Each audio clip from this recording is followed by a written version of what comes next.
ସୁନ୍ଦରାକାଣ୍ଡ ନାଗଙ୍କ ଜନନୀ ସୁରସା।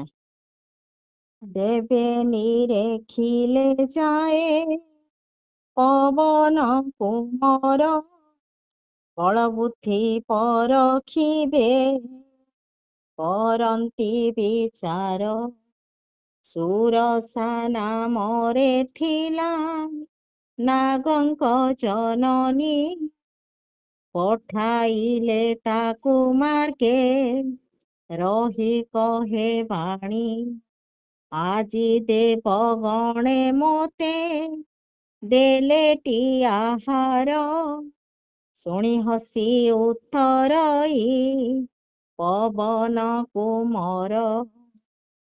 ରାମ କାର୍ଯ୍ୟ ସାରି ମାତା ବେଗେ ଆସେ ଫେରି, ସୀତାଙ୍କ ସନ୍ଦେଶ ପ୍ରଭୁ ପାଶେ ଜଣା କରି। ପଛେ ତବ ମୁଖେ ମାତା ହେବି ମୁଁ ଆହାର, ସତ୍ୟ କହେ ଛାଡ଼ି ଦିଅ କାର୍ଯ୍ୟ ଗୁରୁତର। ଏତେ କହିଲେ ହେ ବାଟ ନ ଛାଡ଼େ ନାଗୁଣୀ, ତେବେ ମୋତେ ଖାଅ ମାତା ଅନୁ କହେ ବାଣୀ। ଶୁଣି ସେ ଯୋଜନ ଭରି ବିସ୍ତାରିଲା ତୁଣ୍ଡ, ଦ୍ୱିଗୁଣ ବଢ଼ାଇ ହନୁ ଦିଶିଲା ପ୍ରଚଣ୍ଡ। ତହୁଁ 16 ଯୋଜନ ତୁଣ୍ଡ ସେ ବିସ୍ତାରେ, 32 ଯୋଜନ ଦୀର୍ଘ ରୂପ ହନୁ ଧରେ।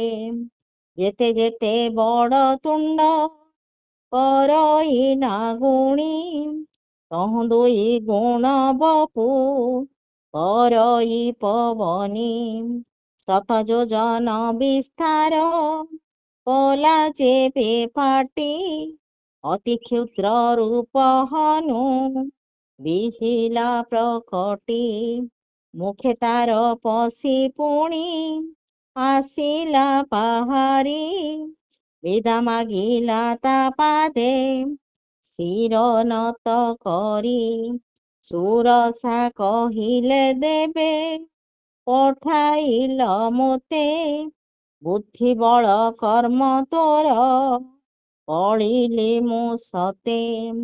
ତୁରେ ହନୁମନ୍ତ ମହାବଳୀ ବୀର, ରାମ କାର୍ଯ୍ୟ ହେବ ତୋରେ ଆଶୀର୍ବାଦ ଦେଇ। ଚଳିଲା ସୁରସା ହର୍ଷେ କପି ଯାଏ ଖରେ, ସିନ୍ଧୁ ମଧ୍ୟେ ଥିଲା ରହି ଏକ ନିଶାଚର। ମାୟା କରି ନୀତି ପକ୍ଷୀ କରଇ ଆହାର, ଗଗନରେ ଯେତେ ଜୀବ ଜନ୍ତୁ ଯାନ୍ତି ଉଡ଼ି। ସିନ୍ଧୁ ଜଳେ ଯାଏ ତାଙ୍କ ଛାୟା ମାନ ପଡ଼ି, ଧରେ ସେ ଛାୟାକୁ ରକ୍ଷ ତହୁଁ ପକ୍ଷୀ ଗଣେ। ଉଡ଼ି ଆଉ ନ ପାରନ୍ତି ରହନ୍ତି ତତ୍କ୍ଷଣେ, ତହୁଁ ଗଗନରୁ ତାଙ୍କୁ ଧରି ଆଣେ ଯାଇ। ମହାସୁଖେ ସମସ୍ତଙ୍କୁ ଆହାର କରଇ, ସେହି ମାୟା ପ୍ରକଟିଲା ହନୁମାନ ଠାରେ। କାକପଟ ହନୁମନ୍ତ ବୁଝି ନେଲା ଖରେ, ଅସୁର କୁମାରୀ ବୀର ପବନ ନନ୍ଦନ। ମହାନନ୍ଦେ ସିନ୍ଧୁ ପାରି ହେଲା ବଳବାନ, କୂଳେ ଯାଇ ଦେଖେ ଉପବନ ମନୋହର। କୁଞ୍ଜରଇ ରବିରତେ ଲୋଭି ମଧୁକର, ଫଳ ଫୁଲେ ଉଭା ତହିଁ ବହୁତ ରୁଗଣ।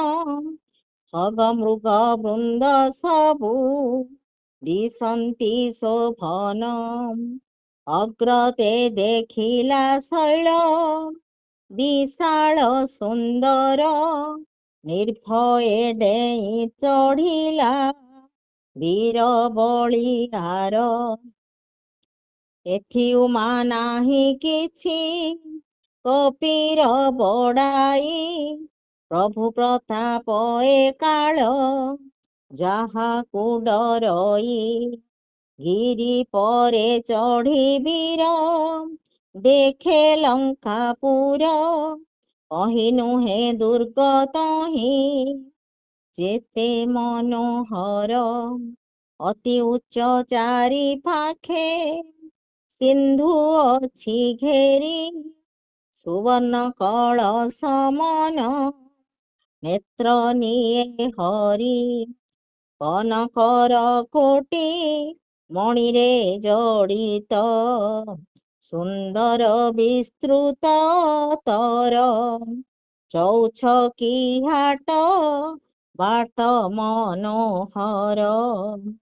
ସରଙ୍ଗେ ନିର୍ମିତ ପୁର ଯେତେ ଗଜବାଜି କଚର ପଦାତି, ରଥ ଆଦି ନୁହେଁ ଗଣି ବହୁ ରୂପ ବଳ ମଣ୍ଡିତ ରାକ୍ଷସ, ସେନାରେ ଉଠେ ଉଜାଣି ବନ ଉପବନ ବାଡ଼ି ବଗିଚାରେ। ସରକୂପ ବାମ୍ଫି ଭରା ନର ନାଗସୁର ଗନ୍ଧର୍ବ ରୂପସୀ, ମୁନି ମନ ମୁନ ଚୋରା କାହିଁ ମହାବଳ ମଲ୍ଲ କୂଳେ ଶୈଳ, ସମାନେ ଗର୍ଜନ୍ତି ରହି କାହିଁ ଲଢ଼ୁଆଳେ ଲଢ଼ନ୍ତି କୌଶଳେ। ଏକ ଆରକକୁ ଚାହିଁ କୋଟି କୋଟି ବୀର ବିକଟ ଶରୀର, ବୋଲି ରଖନ୍ତି ନଗର କାହିଁ ବକ୍ଷେ ଦୈତ୍ୟ ମହିଷ ମନୁଷ୍ୟ, ଧେନୁ ଅଯ ଖଗ ଖର। ଏ ବିଭତ୍ସ କାଣ୍ଡ ସଂକ୍ଷେପେ ତେଣୁ ମୁଁ ବର୍ଣ୍ଣନ କଲି ବିଚାରି।